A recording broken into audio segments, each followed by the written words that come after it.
3,11,000 vote से शिवराज सिंह चौहान लगभग 50 round की गिनती पूरी होने के बाद वहां पर लीड कर, वहां 50 राउंड की गिनती हो चुकी है। ये उनके ऑफिस से ही ये पूरी जानकारी आ रही है। रुझानों में एनडीए ने बहुमत का आंकड़ा पार कर लिया। 294 सीटों पर एनडीए फिलहाल बहुमत के साथ, यानी नरेंद्र मोदी तीसरी बार प्रधानमंत्री बनते हुए दिखाई दे रहे हैं।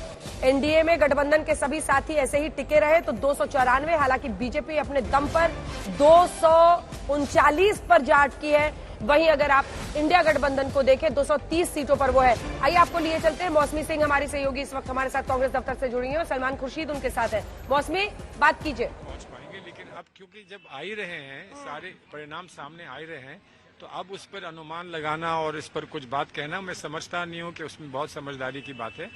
अब एक घंटा 2 घंटा और रुक जाइए और सारी बात सामने आ जाएगी। उसके बाद आप हमसे जो सवाल पूछना चाहें पूछ लीजिए। सर, जो जिस तरह से जो आंकड़े हैं, बीजेपी अकेले 272 तक पहुंचती नजर नहीं आ रही है, 220 230 पर है। तो क्या टीडीपी से बातचीत चल रही है?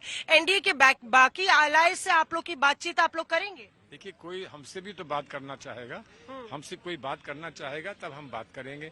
अब हम क्या बताएं कि हम इससे बात करने जा रहे हैं ताकि बीजेपी वाले वहां पहुंच जाएं, हमसे पहले ही पहुंच जाएं।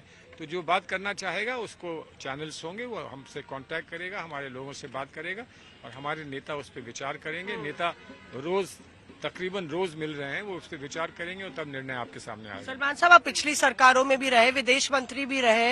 यहाँ पे बीजेपी ने 400 पार का नारा दिया था और 370 बीजेपी पार। तो क्या आपको लगता है कि प्रधानमंत्री नरेंद्र मोदी दोबारा प्रधानमंत्री बन पाएंगे या बीजेपी में खींचातानी चलेगी अगर 272 के ऊपर जाते हैं? देखिए, खींचातानी वहाँ हो तो उनसे पूछिए, हम क्या बताएं कि खींचातानी होगी कि नहीं होगी, उनसे पूछिए।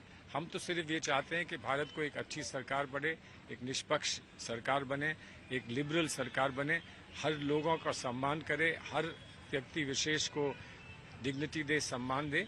मैं चाहता हूं कि ऐसी सरकार बने और मेरी जहां तक मुझे ज्ञान है, ऐसी सरकार सिर्फ हमारी इंडिया अलायंस ही बना सकती है और कांग्रेस का उसमें नेतृत्व हो, कांग्रेस का उसमें पूरा कंट्रीब्यूशन हो, ऐसा हम चाहते हैं। अब देखिए समय की पुकार क्या है, क्या होगा। नीतीश बाबू से भी बातचीत चल सकती है? आपसे भी चल सकती है। मुझसे कोई कहेगा कि फलां से बात कर लो तो मैं जाके बात कर लूंगा। हमको भी बहुत ग्रेसफुली ये बताना चाहिए कि ये जो समस्या हम जिसका सामना हम कर रहे थे और आज भी कर रहे हैं, वो समस्या एक अकेले से नहीं दूर होगी। उस समस्या में सभी लोग सहयोगी बनेंगे, तभी वो समस्या दूर होगी। शुक्रिया हमसे बात करने के लिए। सलमान खुर्शीद यहाँ पे इशारों में कहते हुए कि एनडीए के सामने जहाँ इंडिया गठबंधन खड़ा है तो बातचीत का दौर जरूर चलेगा और कुछ देर और इंतजार, उसके बाद जो है आगे के कदम बढ़ाए जाएंगे। कैमरा पर्सन सत्या के साथ मौसमी सिंह, दिल्ली आज तक।